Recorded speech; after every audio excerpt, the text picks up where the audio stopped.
Hello and welcome to another episode of Trash Talk Podcast. I'm genuinely the Sergej. How you doing? I'm doing fine. How are you? I'm doing fine as well, and our topic today is authenticity on social media. And just for full transparency, yes, I'm actually fine. I feel like that's kind of, that's also like an authenticity in real life situation, but people will say they're fine, like a lot. Always. So, that's one of those things. Not really what this topic is about, but it does kind of play into it. Kind of tangentially relate, yeah. And so, I think it's a kind of well-known issue, right? That, issue might be, no, it can be an issue, certainly. But people are inauthentic on social media, right? That's not really new or surprising. And at the end of the day, we want to talk about, that whole thing. But what angle do we want to start with?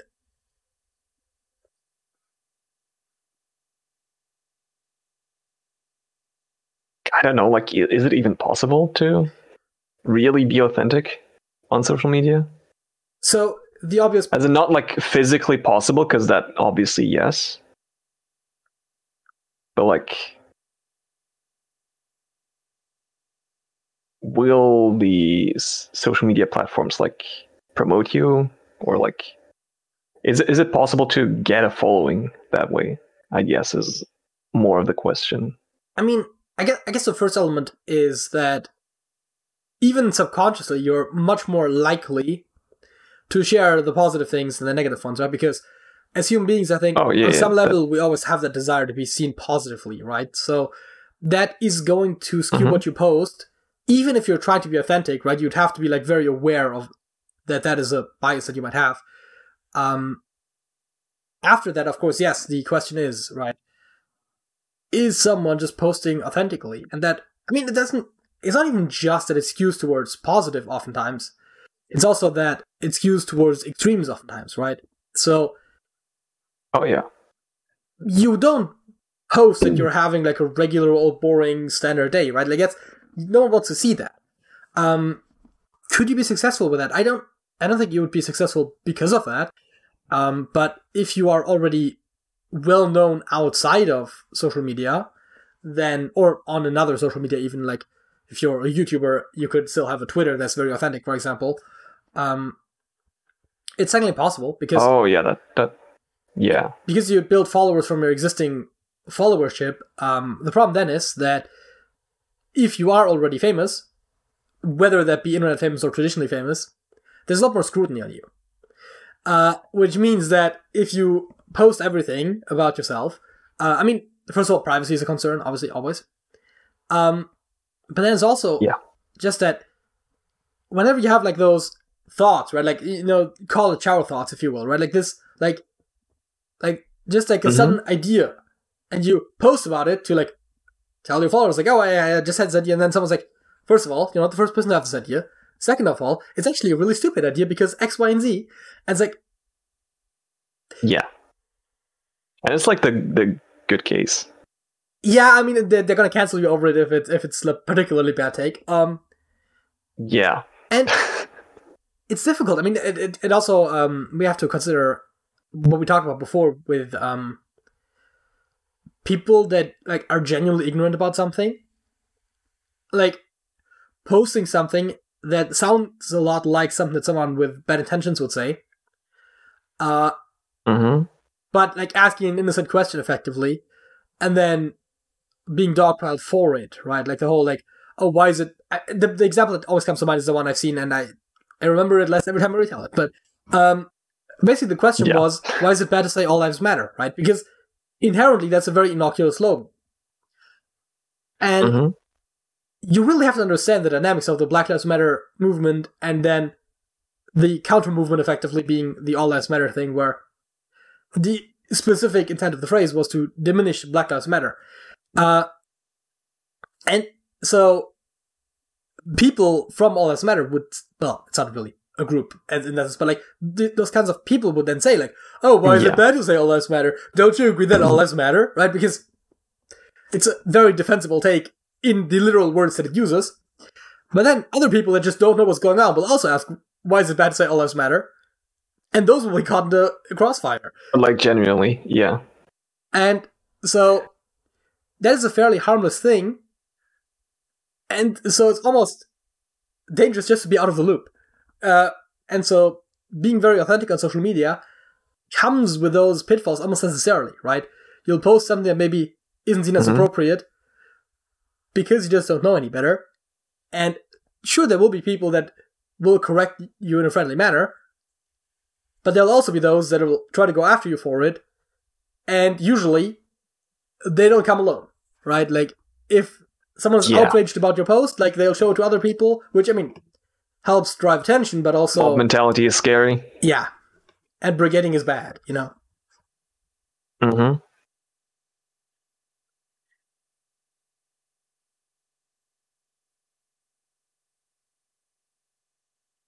Is it possible to be authentic on social media? Kind of, not really. I think there's... Probably not. I think there's definitely ways to be more authentic. Right, so you have like the very, like, Instagram is obviously a typical example, right, where people post like heavily photoshopped images of their oh so perfect lives, you know, like they'll buy a fancy drink that looks nice, take a picture of it, and then just pour it away, you know, that sort of thing, where it's all about the aesthetic. Oh, and yes. I don't think we have to necessarily talk about why that isn't exactly optimal. I don't even think it's necessarily terrible that some people do it. The problem is that too many people do it, and that's always those kinds of things where it's very difficult to blame the individuals doing it, while simultaneously kind of having to condemn them as a group, which is a difficult balance.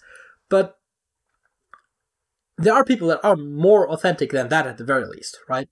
Obviously, you know, we are just, I mean, not that we're well known, but we are effectively on a social media platform, that being YouTube, and we're just having an honest discussion with our thoughts.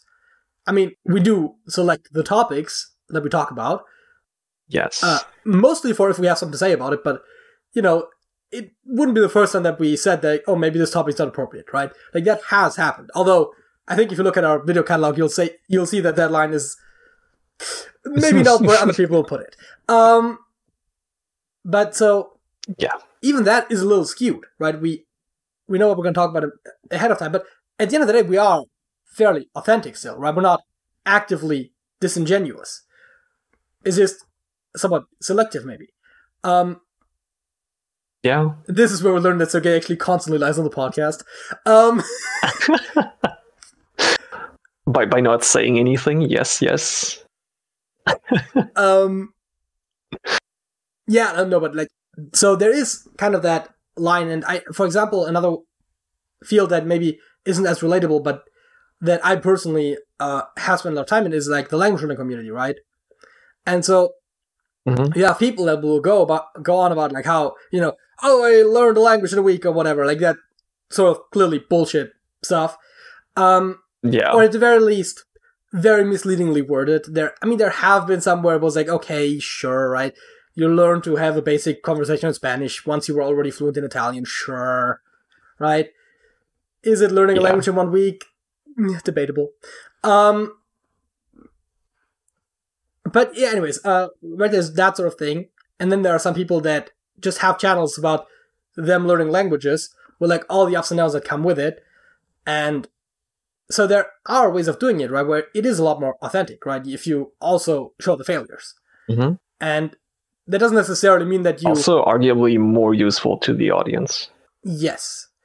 Less glamorous, maybe less promotable, but more useful at the end. That's another problem, right? Anything that sounds extreme is a lot easier to promote than something that is much more to the ground, but actually useful, right? Like, pitfalls to avoid is maybe somewhat marketable. If you go with like my journey and its ups and downs, is less marketable. If you go how I learned language in 1 week, that is very marketable. Because people always want quick and easy. But yeah, no, there's definitely a spectrum, right? And that is why you title your Git commits with clickbait. Your Git commits. I thought Git commits always go commit 1, commit 2, and just get less coherent as time goes on. That also happens. But if you actually want people to review them,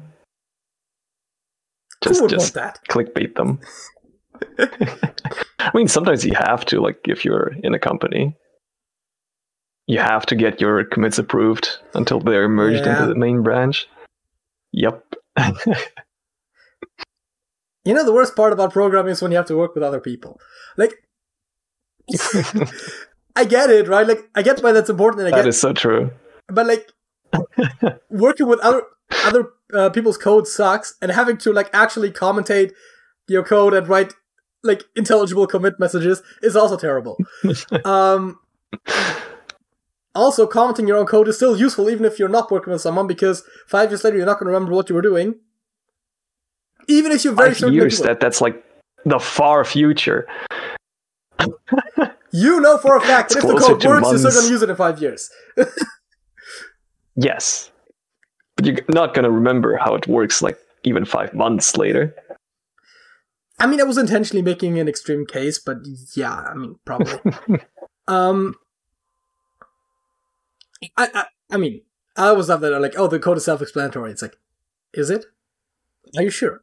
But that is maybe... I mean, ideally it should be.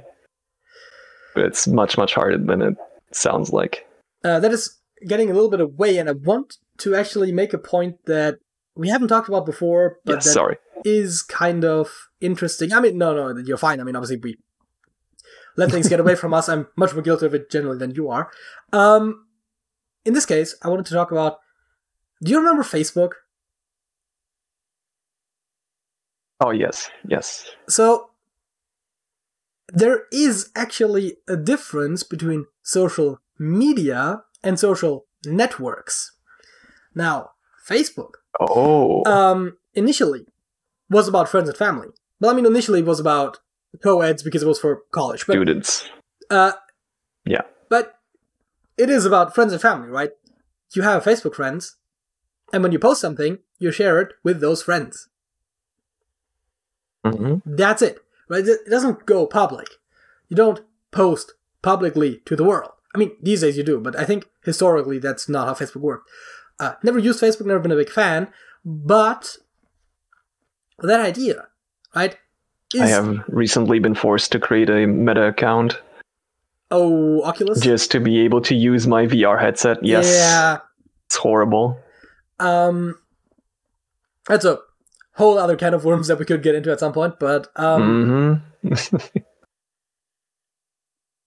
there is a substantial difference whether you're posting something for people that you know or for the wider internet. And I think we don't really have those platforms anymore. They are just about sharing with friends. The closest thing you get are like WhatsApp statuses. I mean, some people have private Instagram accounts or private Twitter I mean, accounts, even then, it's like more public than probably what early Facebook was. Because like as soon as someone has your phone number, right? They see your status. Which I guess, I guess people have your phone number sometimes, even if they're not that close. Yeah, that can happen. But you know, you can just guess. Like a couple thousand times per second, maybe. And then link the usernames to the phone numbers. And sell that. Totally not talking about like one of the Facebook data leaks that happened like at this point like quite a long time ago, but yeah. But I'm not saying that Facebook was ever good, but it's a very different approach. And there is something to be said about the fact that we're kind of all treated like content creators these days, right? I mean, I create content, right? That's a choice I made, but... More or less, yeah. Like, every Twitter response you make could be the next viral thing, and you could be the main character of Twitter for a day, which, you never want to be.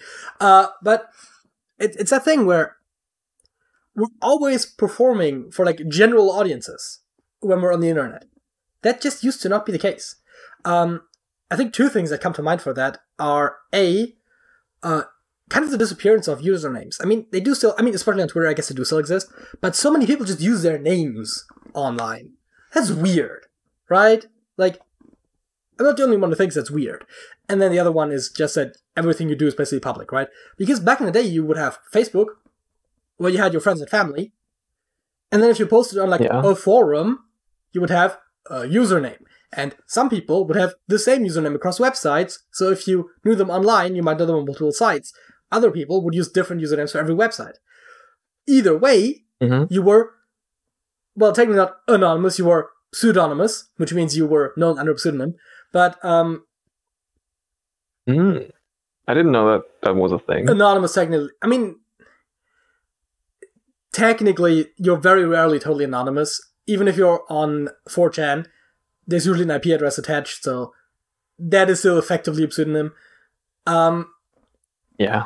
But anyways, right? But yeah, no one knows who's posting it, right? And so there's less pressure to necessarily build a certain image. I mean, obviously, if you are the same username on every platform, if you use the same username on every platform, and you do end up making friends on multiple platforms and blah, blah, blah, then yes, maybe at some point you're like, oh, my entire online personality depends on this, basically. So then maybe, but it's still very different than being linked to who you are IRL. And I find the modern internet kind of weird in that sense. We're like, why don't we have usernames anymore? What's up with that? I mean, I still do. I don't know about you, but... Likewise, but broadly speaking, and I mean, obviously, if you're on Steam, most people will still have usernames, but, on Twitter, a lot of people you'll see just have their name. YouTube comment sections. Whenever they change it so that it connects to your Google account, a lot of ones got automatically changed to using your name, and people just didn't change it back. There are so many people who have just their name when they post a YouTube comment. It's actually an interesting thing where some of our viewers used to also have that. Back when we were still looking at who comments frequently, who comments quickly, that sort of stuff, when we were trying to encourage some engagement. We had that problem where we had to link the YouTube accounts to the Discord accounts to give the actual relevant Discord ranks to the people in YouTube comments. And so what we just do is always just hey, who was that? That just posted within 5 seconds, and hey, who is who? Basically, just ask. And there were so many people who had their names as their usernames, and I know for a fact that some of them later on would have the same username as their Discord username on YouTube, because some of them actually did change it later, which is interesting. But I don't know if that had anything to do with that. But I did notice that some people were changing them back. That is interesting. But yeah, sometimes you just have people just using their name. It's I guess fine. That sounds weird. But if you use your name and then have your face as your profile picture or something, and then all of a sudden, everyone who knows you IRL knows who you are online. It's that's kind of strange. I don't know. I mean, not that I know that many people. Or the other way around too. The other way around is just because you can find people rather easily. Yeah, the internet is international. Kind of scary how easy it is. If you have a name and maybe a rough place of where they live, sometimes a country, sometimes a state. The US is pretty big. And then, you go to a phone book and you look who's roughly the correct age. Yeah, let me just say that, you can find people. And... But that's the whole thing, right? Where it's I don't know if we needed to ever do that, right? I get that a lot of how we approach the internet is very different, right? It used to be that whole thing where if you met people online, that was weird. Or you were trying to meet up with someone you first met online. That's weird. They're probably weirdo. They might be dangerous. Just don't do that. Don't meet up with people you met on the internet. They are probably dangerous. It's everyone's on the internet. What do you mean? Yep. it's such a different time. I was watching some shows from the 90s recently, and it's kind of wild how like they treat the internet versus how we treat it now. And I mean, that was like actually a couple of years before I was born even. But even back when I was a child, I remember like people talking about some of that stuff where it's like, don't trust people online, right? Don't use your real name for things. That was still like a thing that I was taught.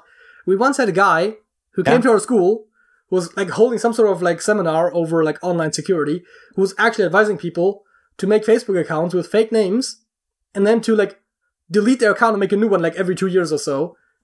So that like people couldn't find you online, or like that you like wouldn't be tracked back to you. And I'm pretty sure that's against terms of service, using a fake name on Facebook. I'm not 100% sure, but I want to say that's probably true. But like broadly speaking, I think it is. Yeah, which like is also at least it also nowadays prevents you somehow from using fake names. It kind of has a detection system in there. I don't know. So that's something that I thought was weird. wild, where it's like, you are asking us to violate the TOS of a website. Okay, cool. But more broadly, right? The idea that you just weren't supposed to be yourself online, you know? Like, not as in be inauthentic, but as in just don't be your own identity. And that actually, arguably, people were more authentic back then. I mean, people were also more toxic because they didn't see the humanity in the people they were talking to.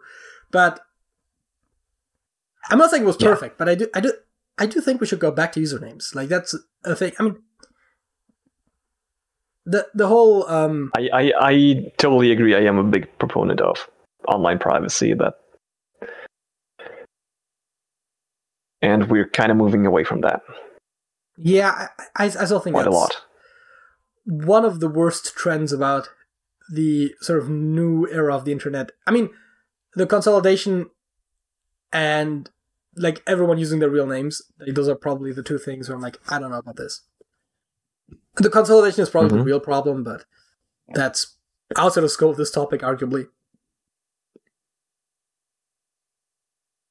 Like, I still kind of low-key dislike Reddit on principle, even though it is still one of my favorite sites in that sort, but it's like, whatever happened to forums? Why is everything a subreddit now? What's up with that?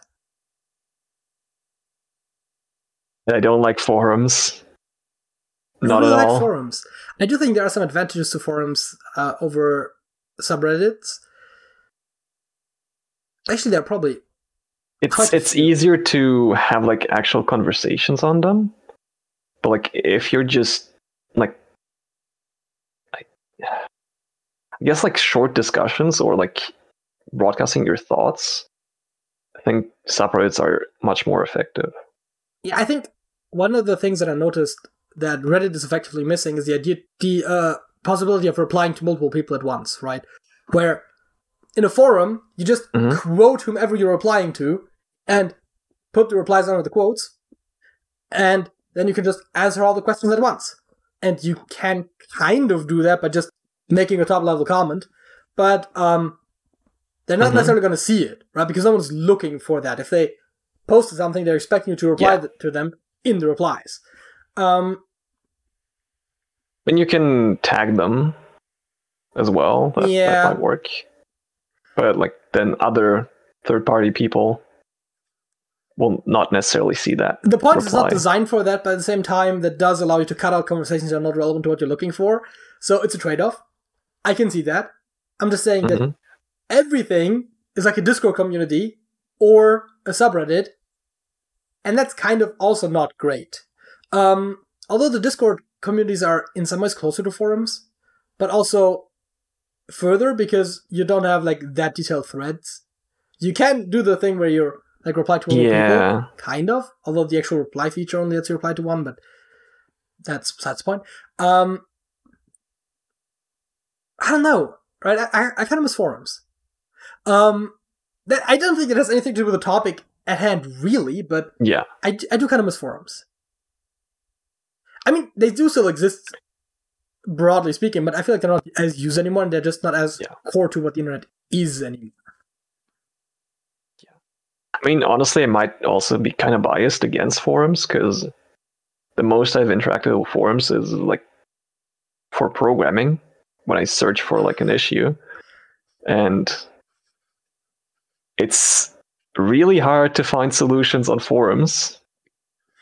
Yeah, they're Even not if good for that. the thread is specifically about the issue you're having. Yeah, no, It's not easy. that's not optimal for that. But no, I do fondly remember the time I did spend on forums in my younger years, and like because I was actually like, I mean, mostly I was on. I don't even think it was. Yeah, I think the main one that I was on was one of those Pokemon forums, which Mm-hmm. I feel like I wasn't even like that into Pokemon to like where like if you think about it today when you're like part of the community, right? Like it's. I mean, I liked the games. I played the games, right? It's not like I didn't like Pokemon, but it almost seems a little too dedicated. But at the same time, it is like the community as well, right? And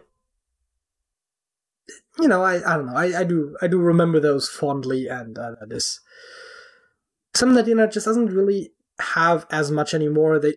A lot of those do exist. I think actually that exact forum still exists, but I don't think it's like as active anymore. I don't even know. I mean, I've probably like outgrown it in some sense. I mean, I don't know. Maybe most of the people that are on there were still from back in the day. But just that idea that the instinct that everything is like Twitter and Facebook and Reddit and YouTube and Reddit is that you don't have those smaller sites anymore. They just aren't as relevant. I guess, yeah. It's that exact thing that I hate about when they redesign websites, where they make everything sleeker and simpler, and the charm somehow gets lost, right? The internet is sleeker and simpler, and it lost all the charm. Honestly, I disagree with that.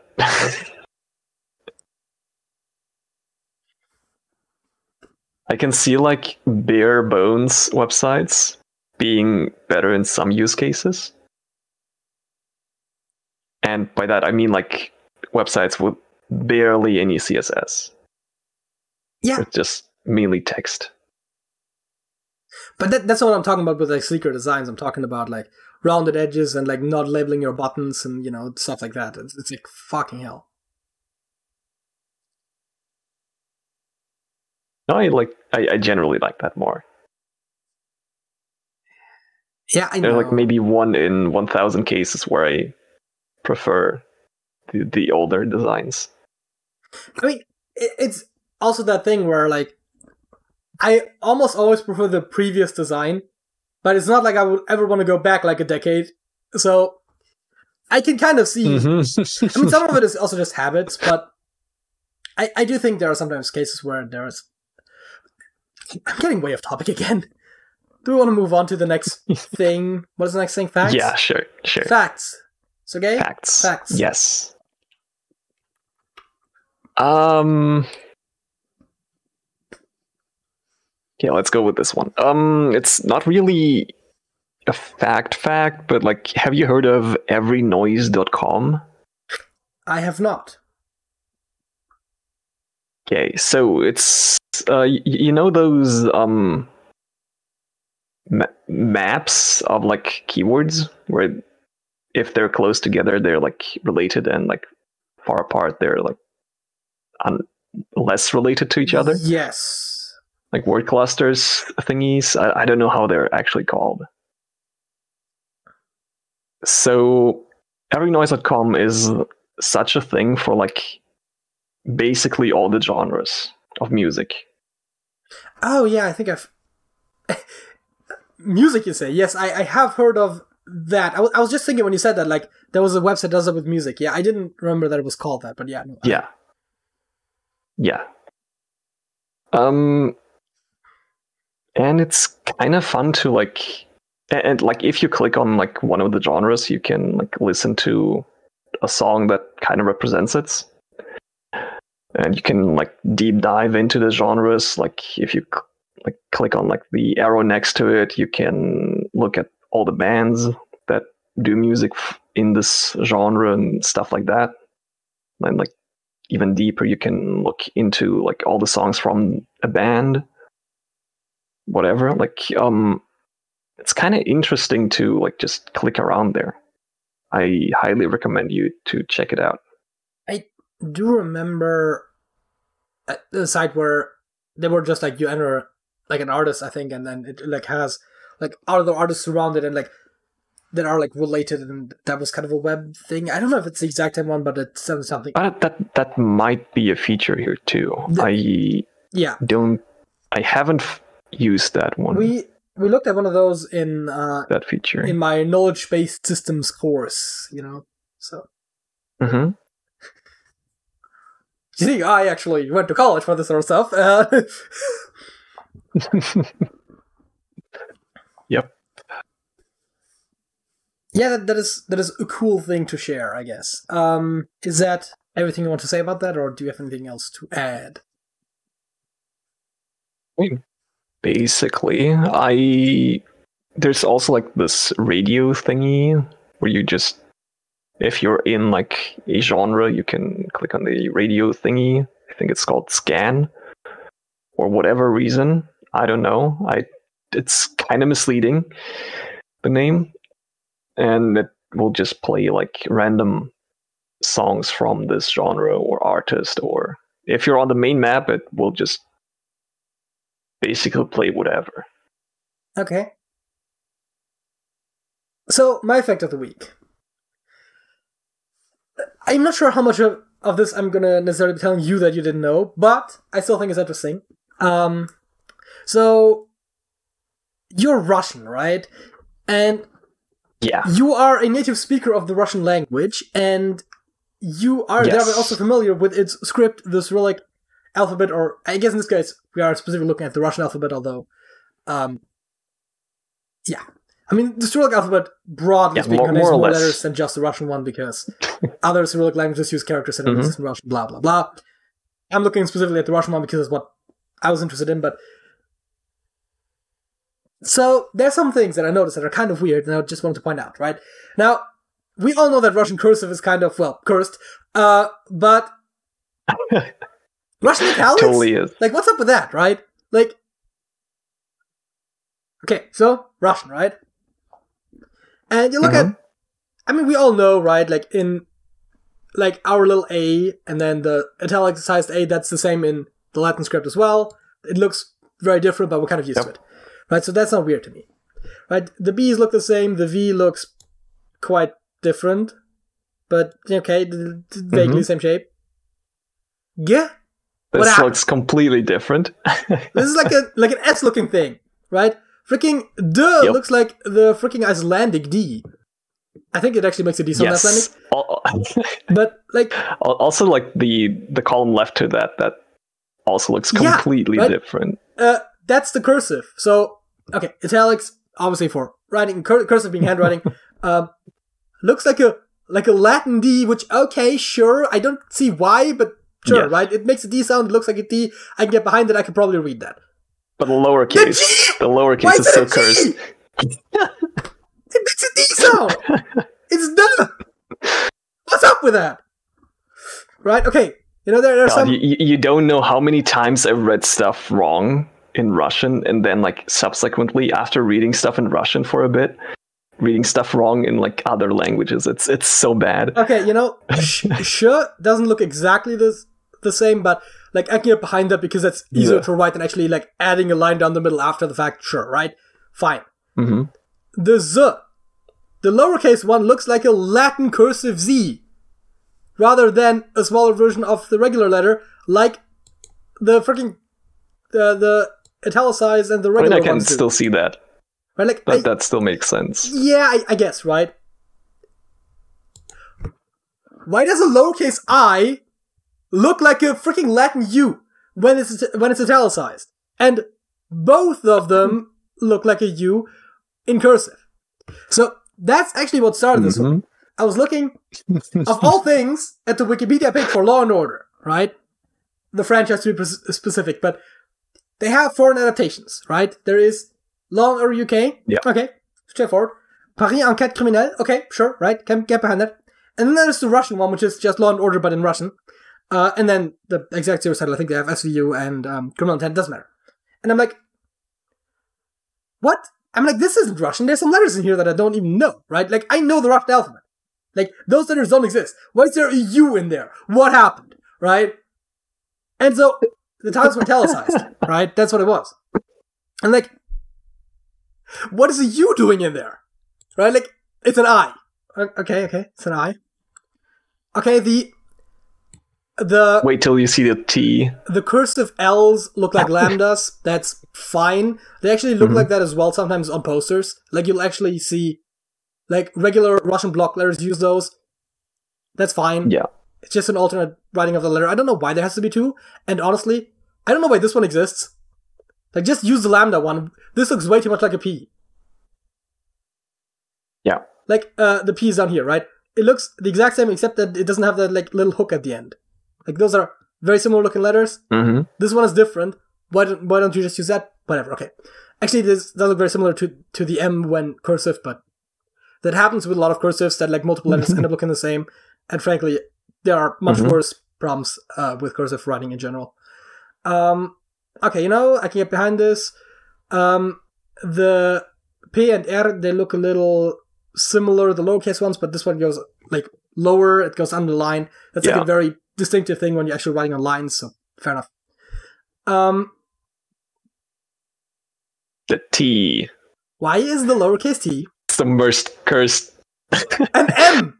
thing ever. And then, and again, in cursive, both of them look like M's. That is like Latin M's, because the actual cursive M does look very different. I'll give you that. Because those look both like uppercase M's, and these both look kind of like lowercase M's. So, sure, right? It really throws me off that, okay, it's T, right? It makes a T sound. And, you know, like, as someone who grew up with the Latin alphabet, right? Sure, right? T makes a T sound, that's natural to me, right? Why does M make a T sound?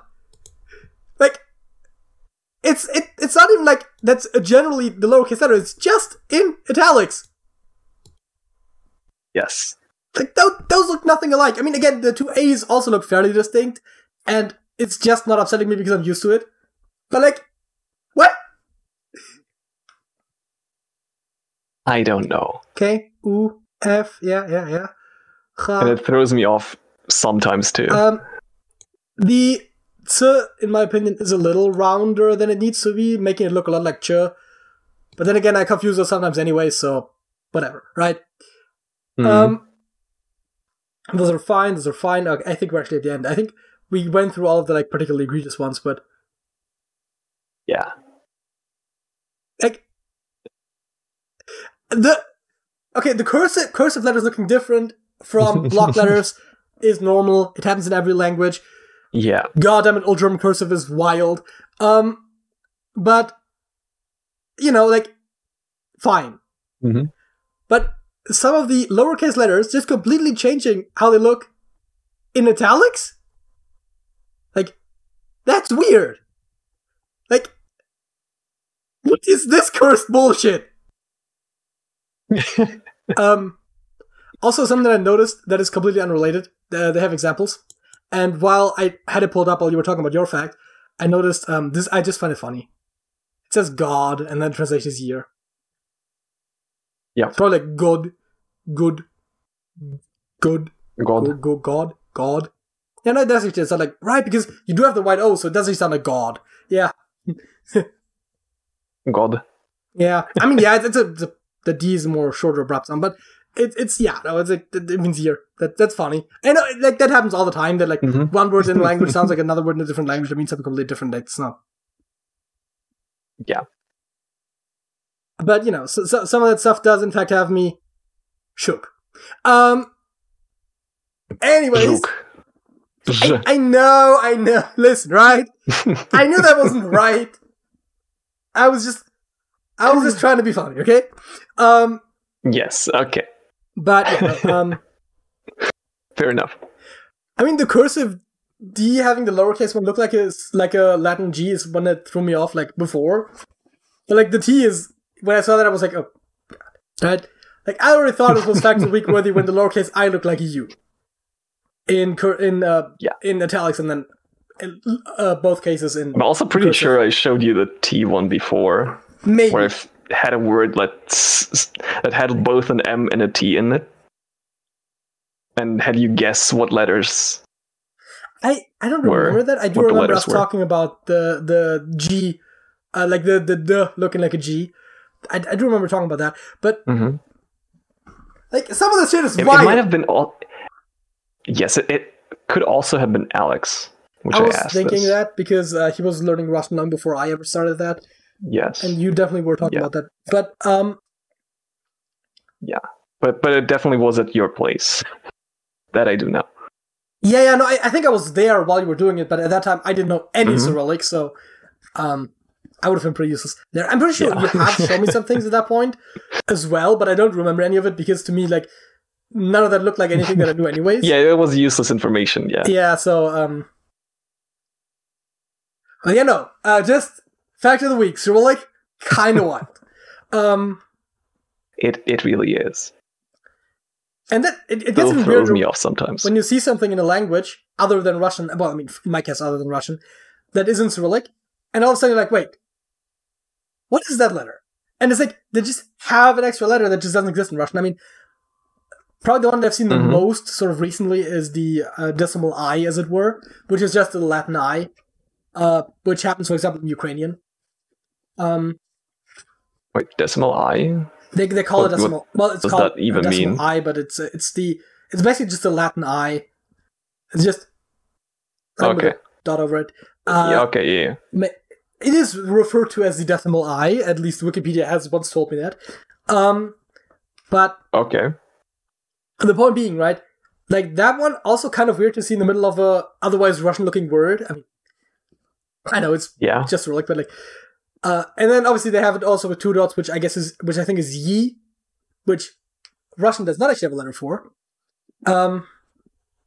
Wait. Which letter? So Okay, can you describe it? an I, but with two dots, like a regular Latin I, but with two dots. No.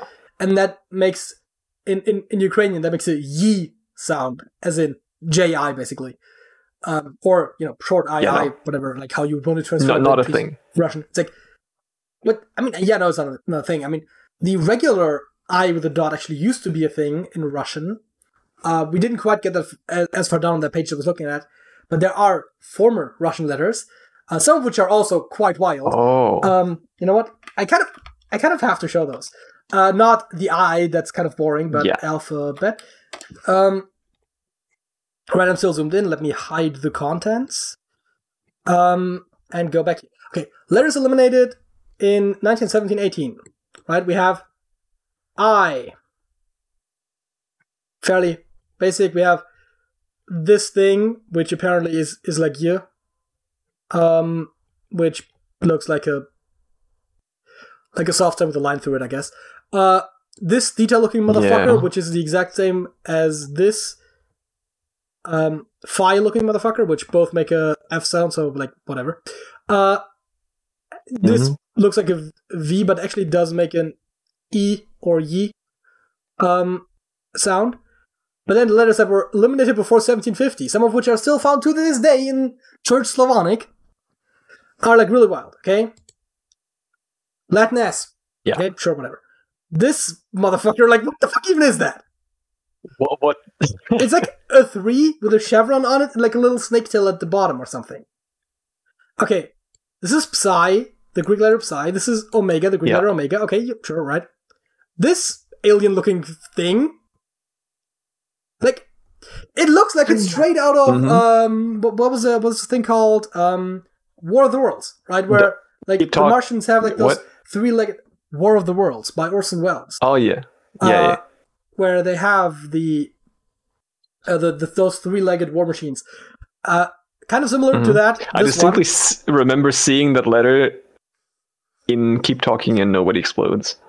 Okay, as one of the mini games thingy. We have this one where you have to describe the characters, which is kind of similar. And then these are the ones with like an A and T with like the same thing, but with an extra line next to it. It's like like this letter. Okay, highlighting works great, but like this letter, like that's one hell of a letter. I mean, that not relevant, hasn't existed in centuries, but at least not, again, not in Russian. Yeah. Yes. Okay.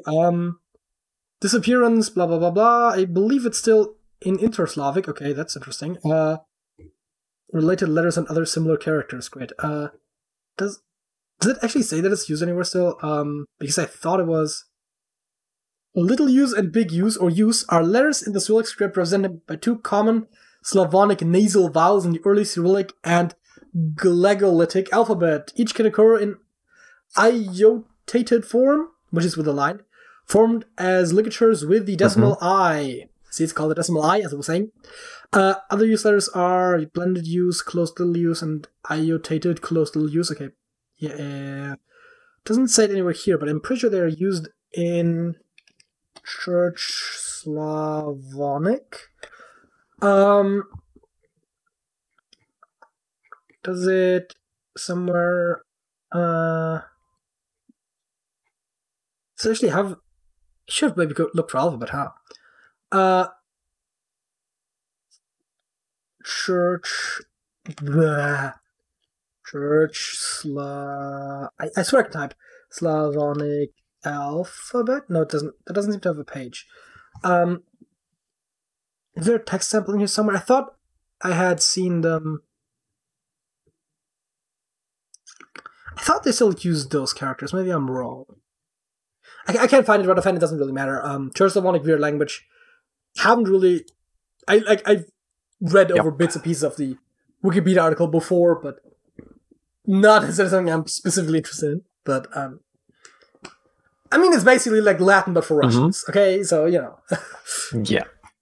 That's actually not that far off in that it's just used for the church, Latin, the Roman Catholic Church, and Church Slavonic, the Orthodox Church. So yeah. Halftime show. Halftime show's next. Yeah. It's Squirtle. We had Adieu, and then was it Story for the second one that we had? I think so. Or Stone.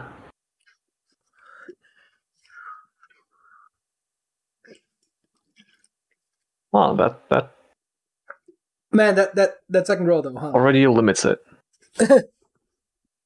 That second row being like DTOR. Yeah. It's like none of those, but like somewhere else. Okay, no Y's, no S's. Isn't S like the second or third most common letter after E? Pretty common. Or something, yeah. Yeah. Really common. Okay, I mean lots of E's as was expected.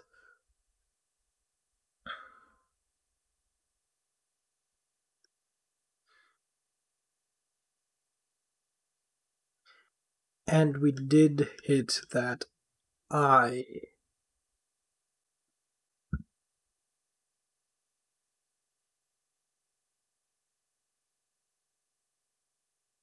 No clue where a T would go, just know where it doesn't go. One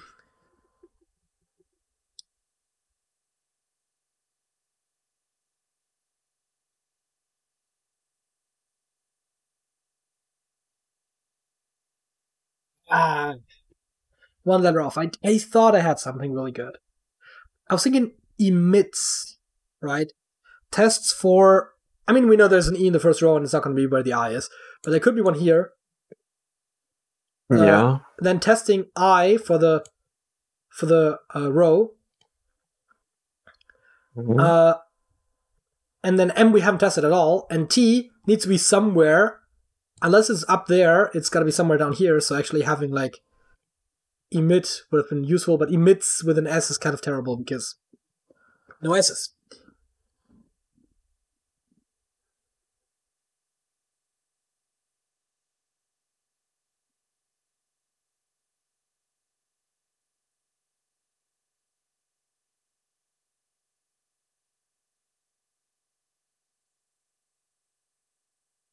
Kind of intrigued by the first row.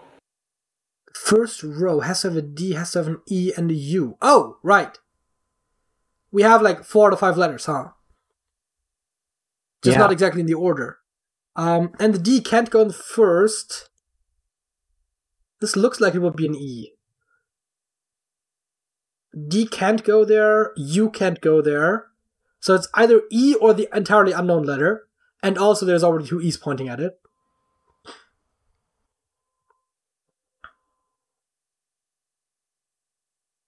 Except that it does make it more difficult, actually, because then where does U go? Because IU seems odd, right? And EUI seems odd as well. Yeah. But the U can't go there, so even if this isn't an E, I mean, it could be a consonant, I suppose. The E could be at the end.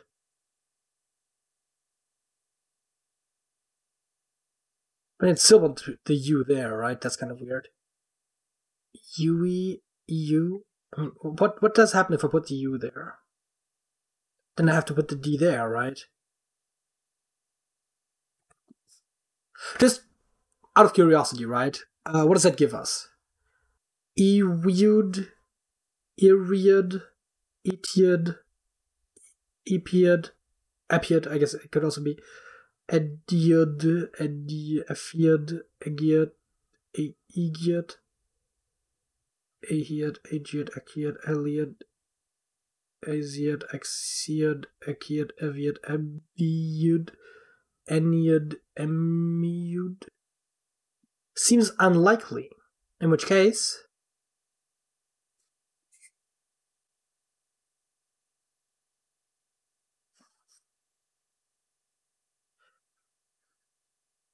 but like this? That looks better. Wide, read, tweed, guide. Oh, guide.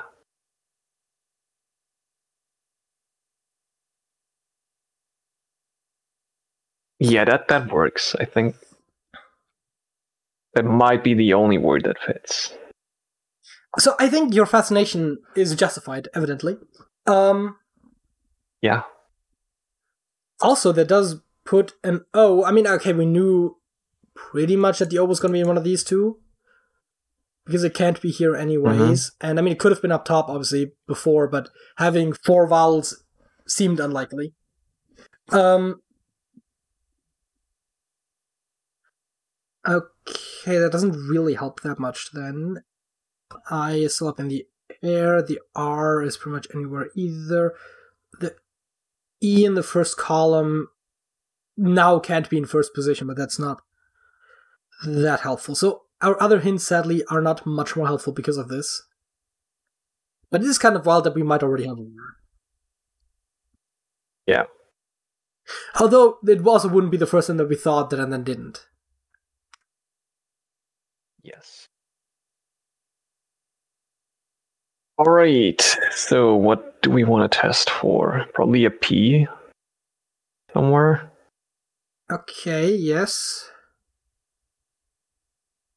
Epicenter, epinephrine, epitome. No, that's an I, isn't it? Epitome. Anyways, like epidemic. I'm just thinking, right? Like it doesn't have to be, but I was thinking, having an I somewhere in here would make sense, given that it's saying there should be an I somewhere in here. E in first position does kind of make sense, although it could also be other places. And then having a P, as you said, and I said earlier an M would both make sense. And then the immediate thought goes E there, I there. Well, I mean, the E would have to be there if we tried, or should be probably, or well, it could be there, I suppose. Just as likely. Wait, A, I. We could do something like aid or something, like aided. Aider? No, that would just be an aid. That's not really that useful because the D isn't really that useful. I was just thinking what we could test for A comes to mind, but E obviously also still works either way.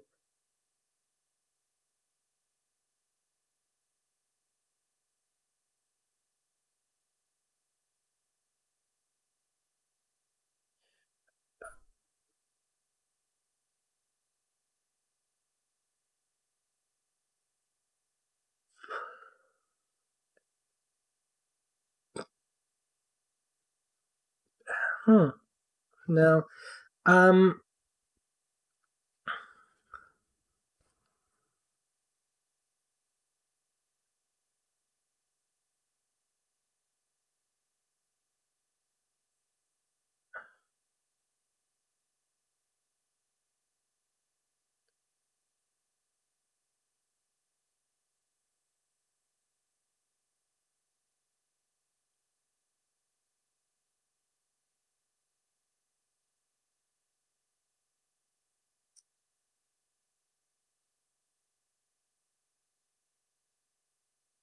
Best I have is enter.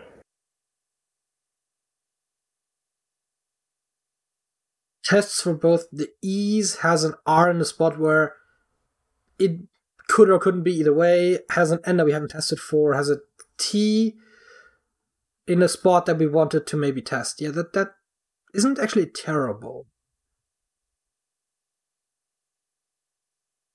I mean, test the E twice, but I mean, in two spots where it could reasonably be. fair. I don't hate it.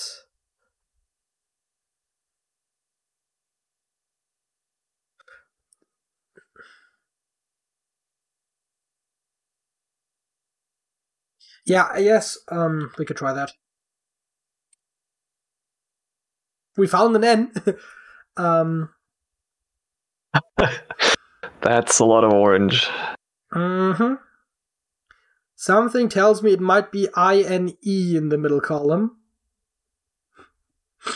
I mean, it doesn't have to be technically, but just. I mean, there could be an E here or here for this row, and then this column could have it there, there, there, and then, like, this column could have it there. Almost feels like this would have to, it most likely is E, and this would then be R. And I guess this would be T? Oh, it would have to be T, inert, yeah. I didn't actually write an R when I said R. Yes. When I saw INER, I was thinking inert, and only then did I see that we needed a T there. So that actually makes me think it's actually more likely to be correct. Probably is. We'll see. OR, OT, both equally likely. Double N is possible. NR or NT are also both possible. This one still needs an E, which could go there. It could also go there.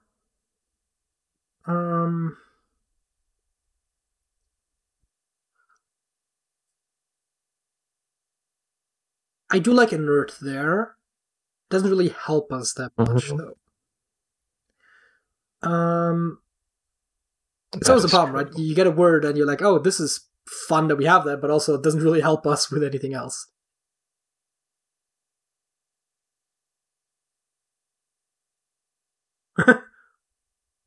Unless,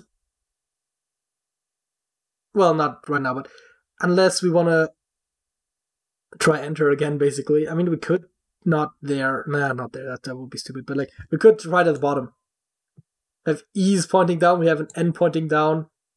We already guessing T there. We have another E pointing down and another R pointing down. Which actually I think would not be the first time we guessed the correct word in the wrong column. I think, well, this time's row, but I think that's in this column. Yeah. Because I couldn't help but notice that there, like, every single hint in enter is in fact pointing, it's either red or orange, so they're all pointing up and down.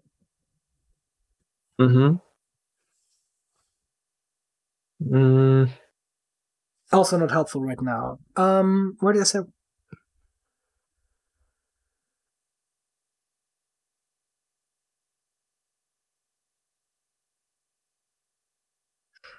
Dared? It's not great. No, actually, no, that would be good. Dared, except for the redundant D at the end, and dares doesn't work, so... I was thinking, right, if we could get this D and this R, while also testing where I think the most likely spot for another E is...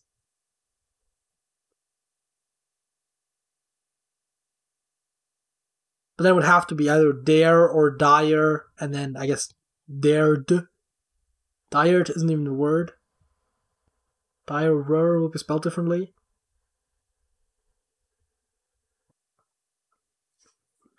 Actually, would it? Wait, dire? No, actually, that would work, right? Do we want to try dire?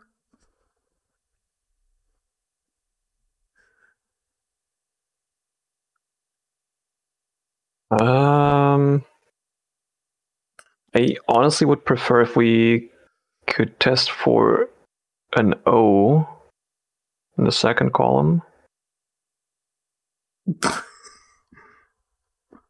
Okay, probably not exactly that, but...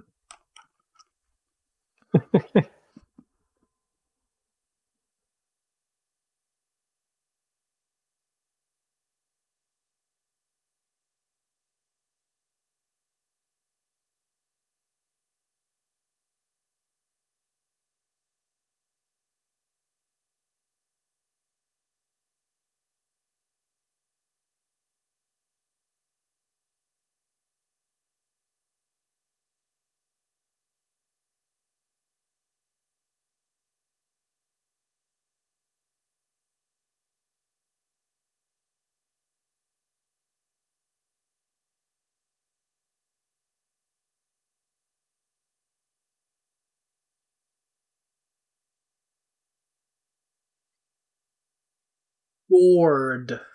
What, bored? Wait, that was... Yeah. I mean, yeah... Wait, did you say the same word? No, I said gourd with a G. Gourd. Which is arguably less likely because G is less common than B. And also... Oh, no, we haven't... Well, we do have a guess for a G in the same column, so we might as well try. Yeah, I was just thinking that might actually be useful to just confirm that, maybe. Yeah, let's go for gourd. I'm starting to think it might be guide. I don't know, man. It looks like it might be guide. Okay, so this has to be an E. Yes.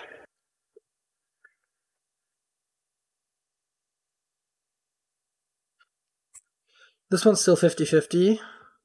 Or I guess it's now 50-50, to be precise. We have anything else? At the central column, we do have confirmation on the letters.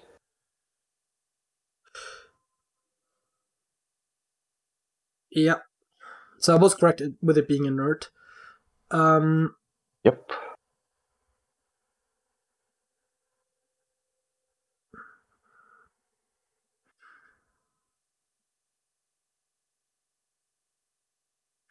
I still low-key want to try enter.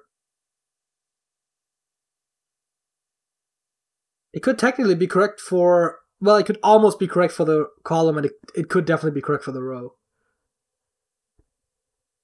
I mean, sure. Let's do it. I can totally see that being a thing. Yeah, got it. It is, obviously. It looked too good to be... It almost looked too good to be false, you know? Like, it fits so well.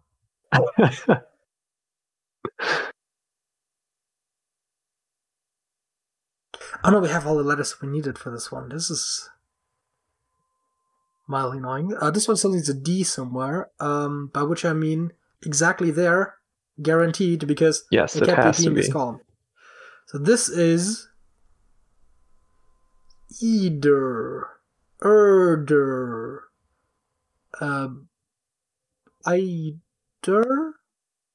apter, adder, elder. Oh, that can be elder. Elder is good. Actor, ender, emder, and epter, ebder, etc. Yeah, I think elder is good. I mean, elder is good either way, but I think elder might be the only, like, Yeah. reasonable option, unless ender is a word, which could be a word, I guess. Except it can't be an N, so even if it could be an answer, it isn't the answer. Yeah.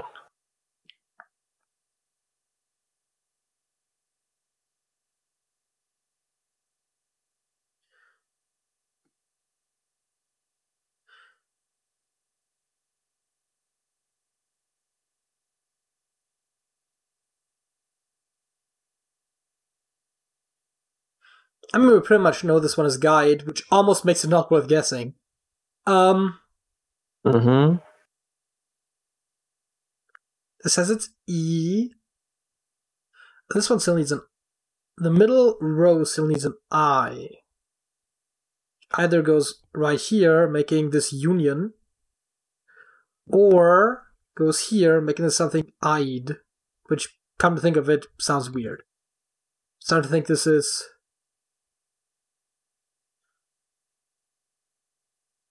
Which would actually be interesting because double N.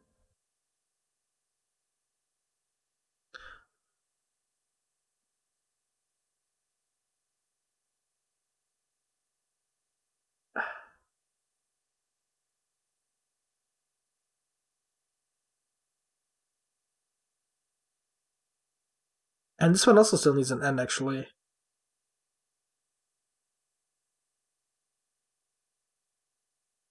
Yeah. I'm starting to doubt the union, even though I did actually like that as a word very much. If it's not a union, then it would be... Wait, why did I put the I there? Oh, right, because this needs an I. I actually like union quite a lot. So... If this is an N, it's...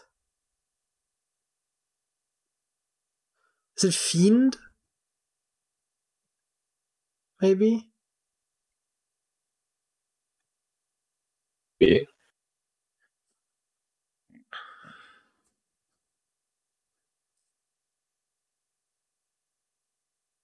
Okay, we have that N covered, we have everything there covered.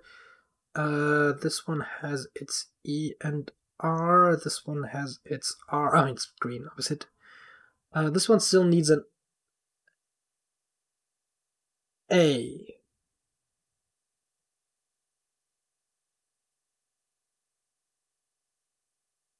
Fey.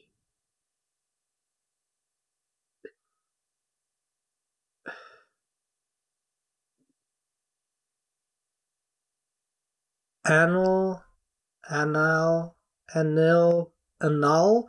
Anal is spelled with two L's and one N, though, right? Yes. Like, it's the second time I've asked myself that question, you know? Yep. Inal, anal, Same. anal, It just unal, unal, sounds so correct, but it isn't. anal.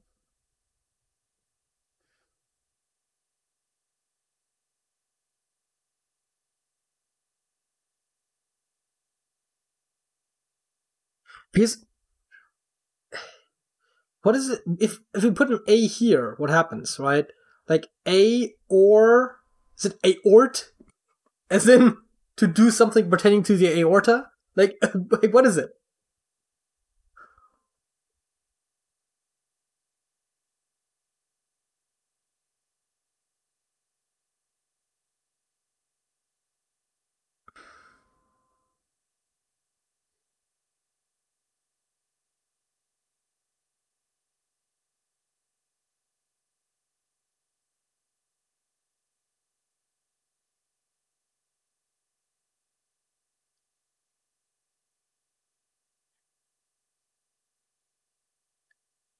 Or it goes here. In which case, again, the question becomes, what the fuck is this word?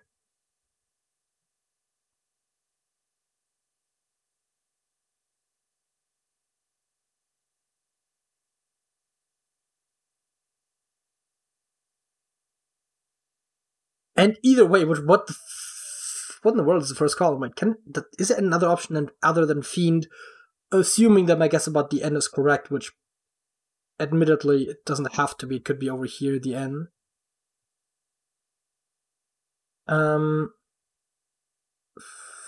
Fiend. Wiend, teend, peened, lined. That's spelled for me. Diened, dined, fiend, find, geened, kind, hein, jane, giant, kind, Wiend, lined, seen, sein, xient, xind, kient, kind, wiend, wind, beent, bind, need, nind, meet, mind, wiend, wind, beent, rind, teet, tind. Yeah, no, I think it would have to be fiend.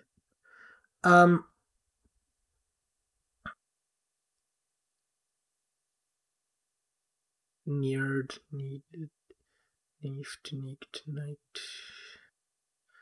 aped, nailed, niked, night. Unless a lot of my previous assumptions are wrong, which does occasionally happen, fiend is a very good guess there. In which case, it would have to either be G-A-F something E or G something F-A-E.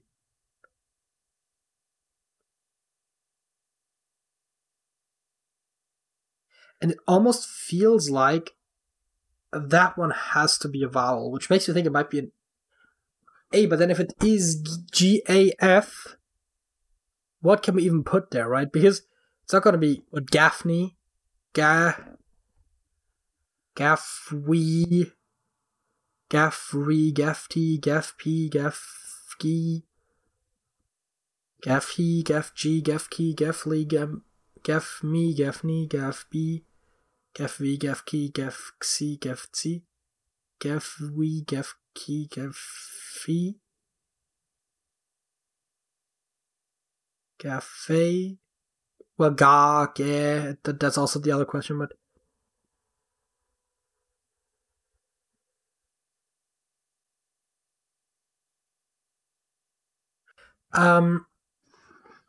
wait, anal as in pedantic is also spelled like anal as in ass stuff, right? Like with one N.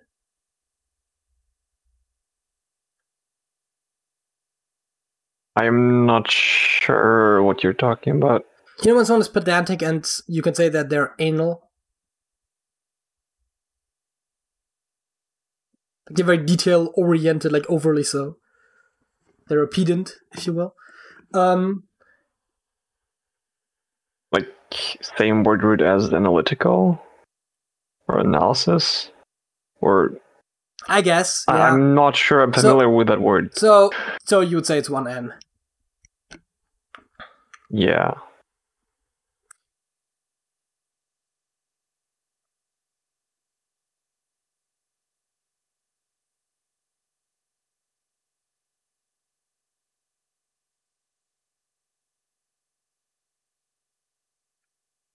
I almost just want to try variations. You know what? I think I'm just going to try some variations on vowel placements in the first column, and I'll see if I find something that works. Okay, sure. Because basically, right, if this is a word, then I might as well try it. Is where I'm sitting here. Sure.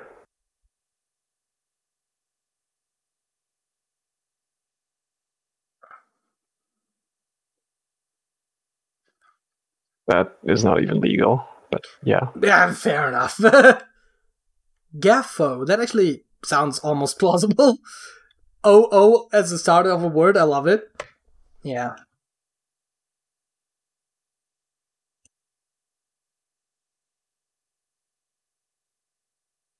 I mean, this didn't seem like it was going to yield a result, to be fair.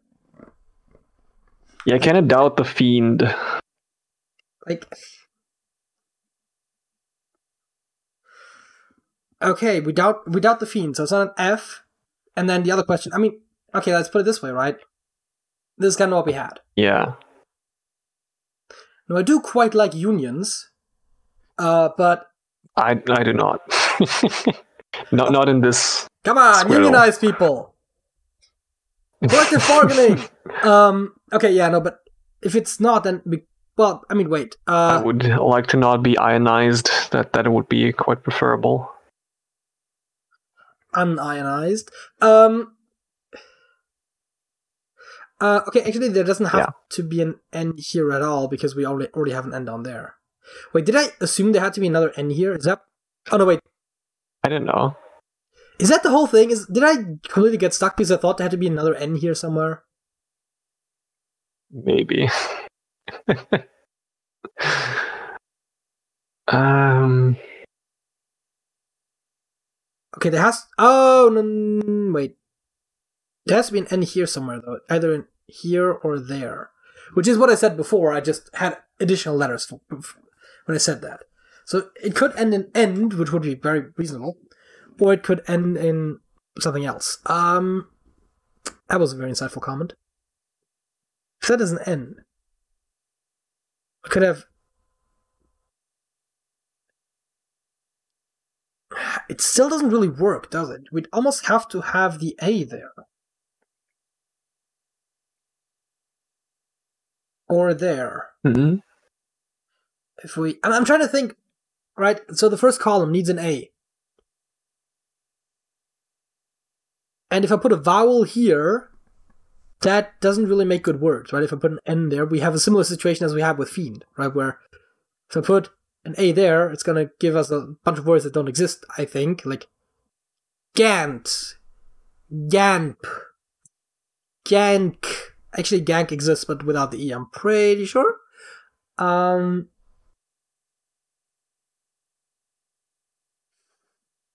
if I put it there, it looks even worse, right? Because then it has to be like Gene, Genie, Gine, I don't know. So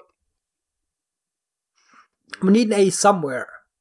But if this is a vowel, which I mean, if it is a vowel, it has to be an A, right? Or U, I guess, would also work. But if it's a consonant, we get the same problems as we did before, probably.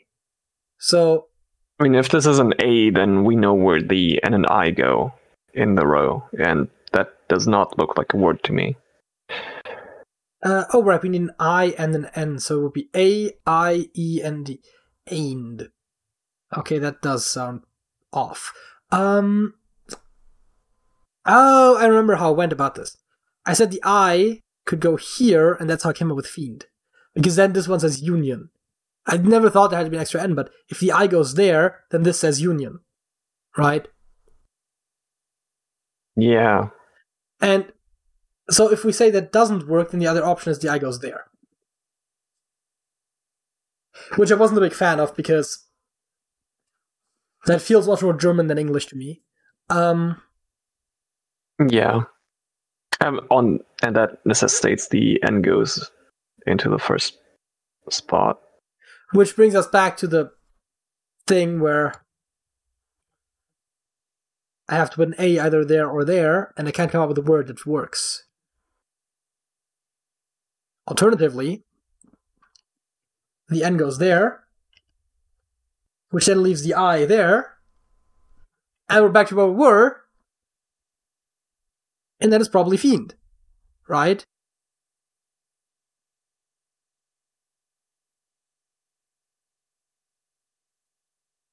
I guess.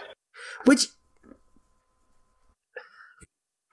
brings us back to fiend and union, right? Like, it just fits so well, except that it doesn't work out either.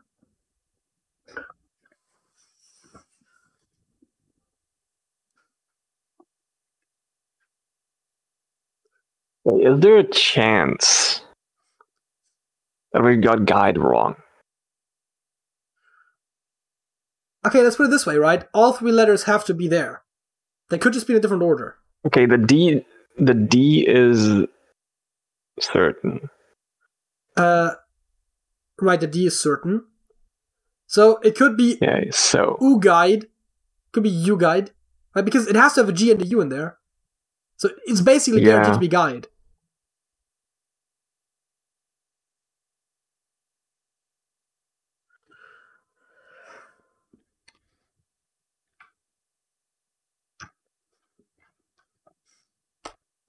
It's guaranteed to be guide. Yeah. Because the other one doesn't... Nope, that's not what I meant to do. Because the other way around does not exist as a word. Mm-hmm. And the other three letters are fixed. So this has to be guide.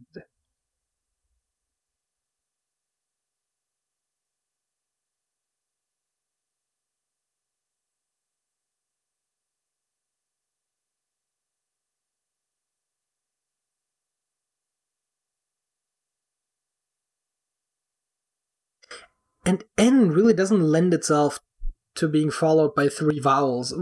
Well, N followed by consonant is kind of weird in that situation where we have like wide, tide, ride, might, right? Like it doesn't really roll off the tongue that well.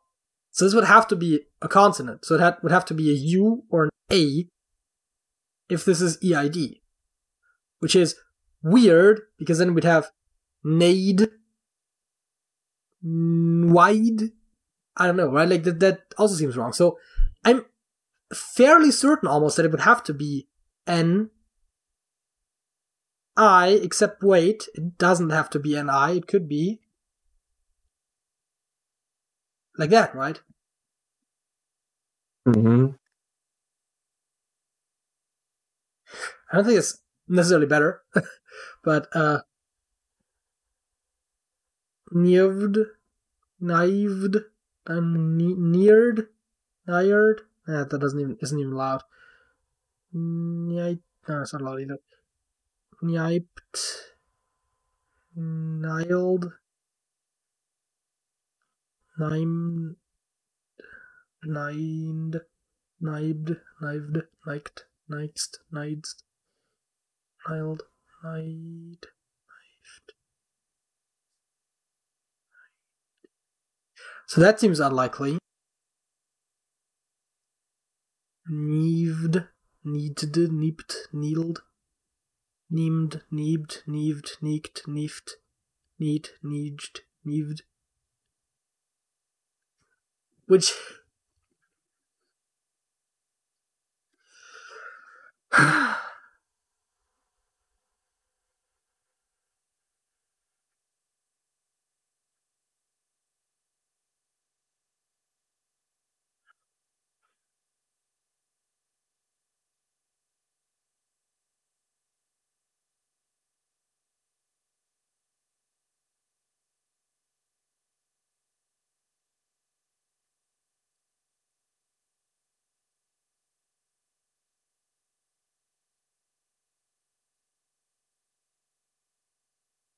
Fiend, teened, reened, weaned, peened, leaned, keened, geened, heened, meaned, need, beaned, weaned, keened, xeened, zeened, leaned, keened, geened, hind, keened, deened, zeened, aind, fiend, oined, seened, reined, wind.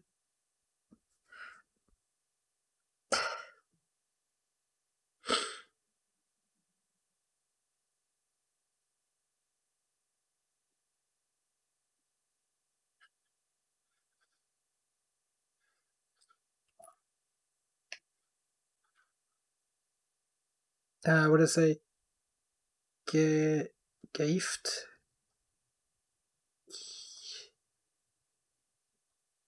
Yef.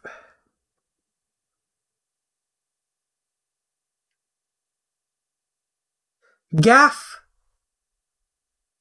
That works, right? Now, is it a word? Yeah, of course it is. Okay. I think a gaff is like a mistake, right? Like sort of like a gaff, you know? That seemed right. That was way too hard, but that also, I believe, now locks in the I and the N. Well, I guess it could be. No, it can't be. It literally locks them in. So this N is guaranteed, and by process of elimination, the I is guaranteed. So I was right about Fiend, and I do still feel fairly good under those circumstances about Union, right? Yeah. Yubian, Julian. No. Yukian, Yujian, Yuyan, Yugian, Yufian, Yudian, Yusian, Yumian, Union, Yubian, Yuxian, yeah.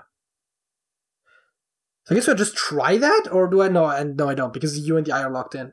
So we still want to try for A, N, N. I think I'm just going to try vowels, right? Like, the ones that are allowed. Yeah. Maybe. Okay. Okay. That is both a word and wrong. I was kind of hoping there was only going to be one possible correct solution. But okay. I was gonna suggest a null with a U. A null. Oh, right. We said that before, right? As a possible. Kinda sounds correct, but like kind of off. Okay, so wait. It cannot be an I, O. It could be an E, but it could also be a U. So we're saying. But actually, what is this? Is it a T? Like fort, like forte, like probably. Like strong, like it's Italian because music, and then it's. Mm-hmm. That seems wrong. Yeah. Yeah. I don't like it, but that seems the most plausible. Oh, yeah.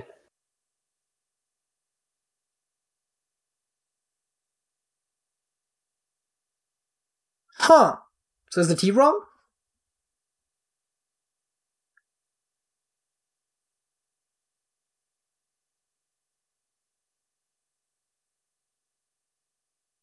Because, like, this can't be a consonant, right? This has to be a U or an E. Nah. Yeah.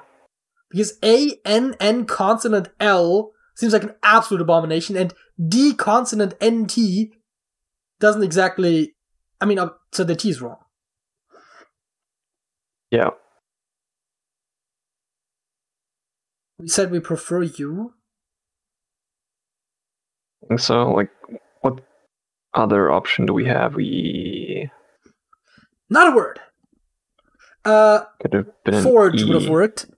Oh no, it wouldn't have worked. It's not allowed. Oh. I'm an idiot. I jumped the gun. It's not allowed. We already tried a G there.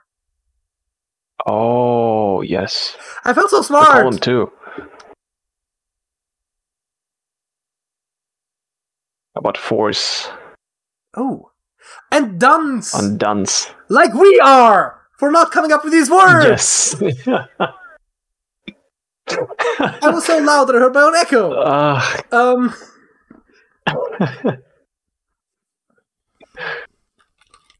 God. That was horrible. Okay, so first things first. What is a null? Right.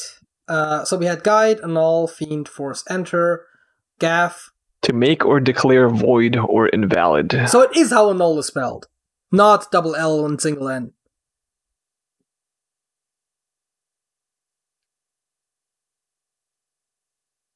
Inert, dunce, elder. Okay, let me see.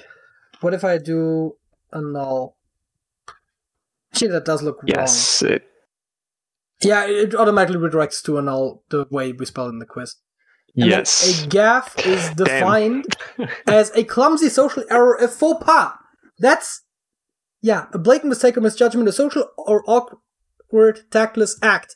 I wasn't coming up with faux pas when I was going to describe it, but error was in fact correct. It's a gaff. So, yeah. It's like we knew all the words, we just somehow completely got the spelling of annul wrong. I didn't. Oh, right, yeah, you didn't know gaff. Which, fair enough. Yeah. I knew all the words, and we both got the spelling of annul wrong. Yes.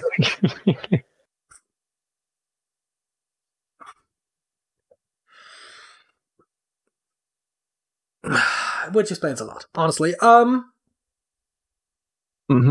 Because, okay, gaff, I'll give it to you, that's not exactly a trivial word to come up with. Especially with the situation we were in. But, like, all the other words were, like, fairly easy. You just had to come up with them. But, like, union, inert, dunce, elder, guide, annul, again, the spelling tripped us up, but apparently that's, like, the only correct spelling. Fiend, force, and enter are not that tricky. And was it last time when we had the thing where we had the wrong column or row? So we actually now did that twice? I think so, Back to back? Yes. That's great. Fun. Yeah. I'm still kind of annoyed that we got ourselves so tripped up about a null. Because if we had gotten that, a lot of other things would have probably fallen into place. Yeah, definitely. And I was right about Union and Fiend, and then I doubted myself because we couldn't figure out a null and gaff. So. A null, gaff. Gaff. Although I'm not actually sure if I'm... Mm-hmm. I think it's gaff. I'm now doubting myself if it's like actually the proper American pronunciation. Because I feel like I'm not sure if I've ever heard an American say it because it feels like a very British thing. It feels like a very British thing. It's just gaff. Gaff. So yeah. Anyways. Topic 2 is open-ended questions as stolen from conversationsworld.com because we are starting a conversation at the end of this conversation because that's how we roll. Why some people prefer cats and some prefer dogs and some dislike both? I would guess it's because they grew up with them and they prefer the type of animal they grew up with. Or if they didn't grow up with any of them, they might not like either of them. Yeah, I think it's also partly about stereotypes and like associations, right? So if someone had like a bad experience with a dog, they're probably not going to like dogs just in general. And then cats in particular, I feel like get a bad rep, right? Like everyone's like, oh yeah, like cats don't care about you, you know, like, and like all of that stuff. And it's like, cats are clearly also social animals, right? And they do bond in some capacity with humans, not maybe to the same extent as dogs do. And cats seem like they sometimes want to want to make you think that they don't care about you, which is always a funny part. Yeah, I've literally seen videos of like where like a cat like is like stopping being cutesy as soon as they see that they're being observed and stuff like that. It's really funny. It seems like they have like a really strong sense of dignity. Yeah. But yeah, no, I mean, I do think there's a lot of that, right? And obviously there are other factors sometimes, again, like bad experiences in the past and also allergies, I think. It's not like that I dislike them, cats or dogs, but it certainly does affect how I interact with them, and also that I don't necessarily want any of them. Not because I dislike them categorically, although I do think animals, much like children, it's better to not have them in terms of just being able to freely travel when you want and stuff like that. Not that I do, but like that I could, right? Like if I want to go somewhere, I don't have to. So you don't like either. Make sure that I don't dislike dogs or cats. As a matter of fact, I do kind of like both. I just don't want to have any personally as pets because A, responsibility, and B, allergies. Yeah, I can get behind that. What is the story behind how you met your best friend?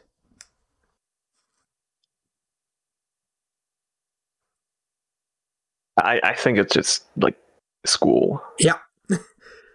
I was gonna say, right, it's like, oh yeah, we went to school together. Like, honestly, I don't really remember. I don't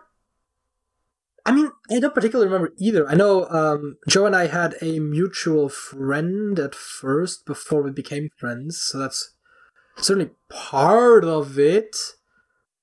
It was probably one of those things where we just ended up like hanging out in the same vicinity because we were both not exactly particularly popular, right? And then all the unpopular kids inevitably ended up befriending each other in some capacity at some period of time, right? And then some of those lasted, some of those didn't, but...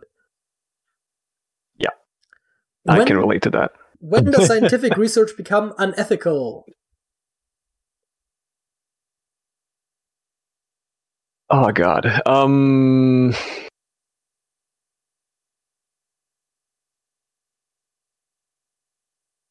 I don't fucking know. That... It seems kind of difficult, right? Because as soon as it breaches an ethical line, right? But let's just rephrasing the question. Because scientific research is such a broad field that there's so many different ways in which it can be unethical.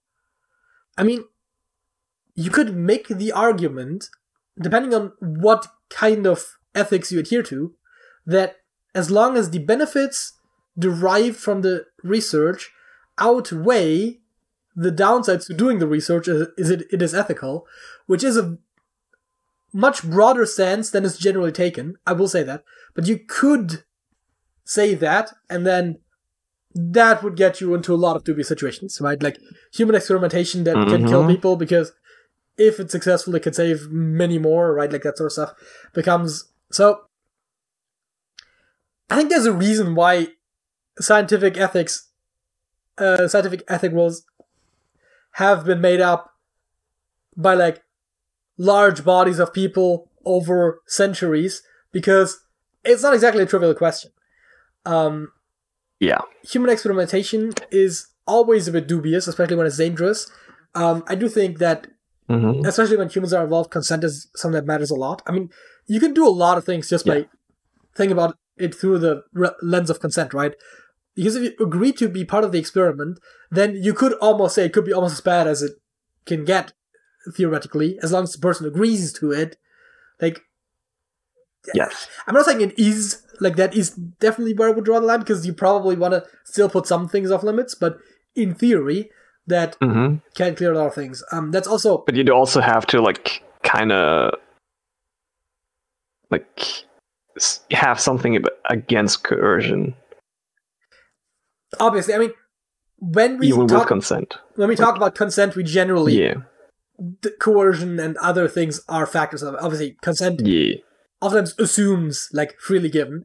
I mean, it's honestly a good thing, a good basis for sort of ethics in general is consent, right? Again, it doesn't solve everything, but it's always a good thing to look at, because, I mean, obviously, when we talk about consent, obviously, people think about sexual things at first, right? It's like the difference between sex and rape is, like, consent. But there's other things, right? Like the difference between a gift... It applies to, like, pretty much everything. Theft, right? You giving me a gift versus me stealing from you is whether you wanted me to have it, right? Like, that's consent. I guess. Right? Like, the difference between murder and assisted suicide, which is a bit controversial, but, like, the difference is consent, right? Like... Yeah. It's a very good first step. Like, if two people are involved, two or more people, and everyone consents to what is happening, it's probably fine most of the time.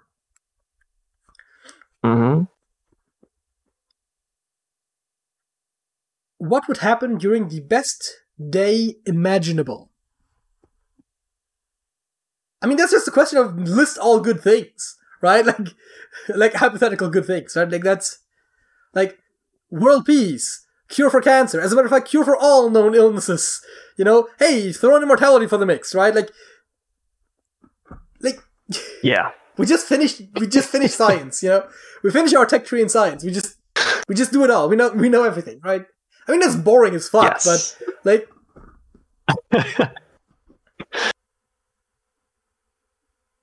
like, the problem is, right? The limit at that point is the imagination, right? Yeah. All matter in the universe becomes paperclips. I mean, I guess it also depends on what you qualify as best, yeah. I have recently played Universal Paperclips, and goddamn. Okay.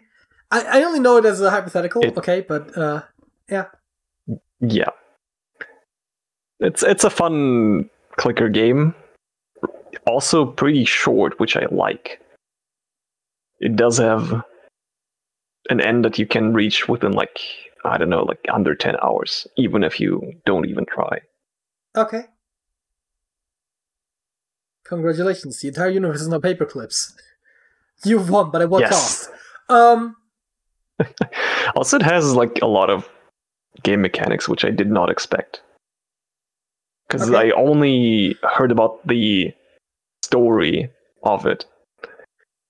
I mean, I'm assuming you just make paperclips, right? That's the story. Well, yes, but, like, how you go about it.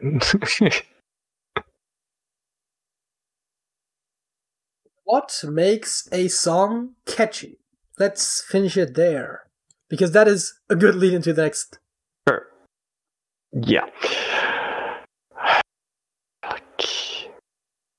I don't know. I'm no musician. Melody! like a catchy melody. I think lyrics are less... Probably something repeating. Yeah, I think lyrics are less important, although memorable lyrics can certainly help, especially when you want people to sing along. Mm-hmm. Yeah, no, I think it just has to be rhythmically pleasing, while also maybe being at least a little bit energetic, right? Because rhythmically pleasing can also be like smooth jazz or whatever, and that stuff is... What was the exact question? Catchy, right? Like, that's not exactly catchy, even if it is enjoyable. So I guess a little bit upbeat, like a little bit energetic, and what did I say? Melodically pleasing, something like that. Let's go with that. Which brings us to some catchy songs, maybe, I don't know. That being our songs of the week. I don't know why I said that weirdly. I mean, like honestly, my song of the week is probably a bit too upbeat and too energetic. So my song of the week is BS/Recall by Tanger. I think it's Tanger. I think we had that question before. Yeah, probably.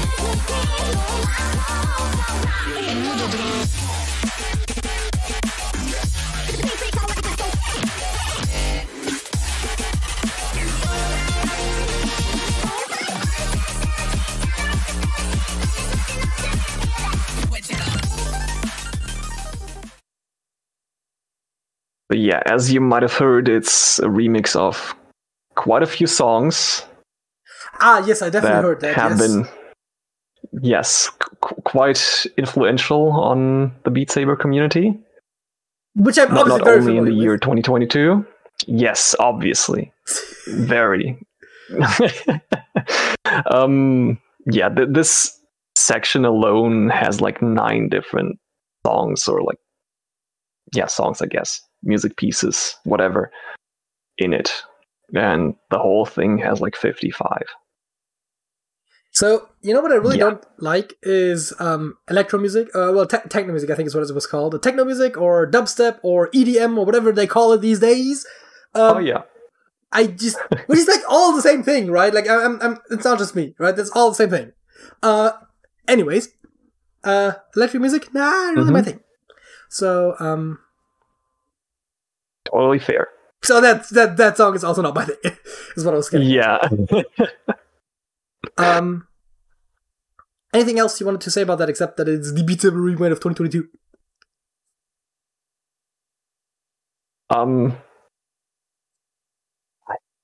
Not really. It's kind of similar to like, fuck, I forgot the name. Yes. Never mind. Just move on to your song. It wasn't that important. Well, that's all Sergej had to say about his song. And speaking of That's All, That's All is my song of the week. It's That's All by Genesis.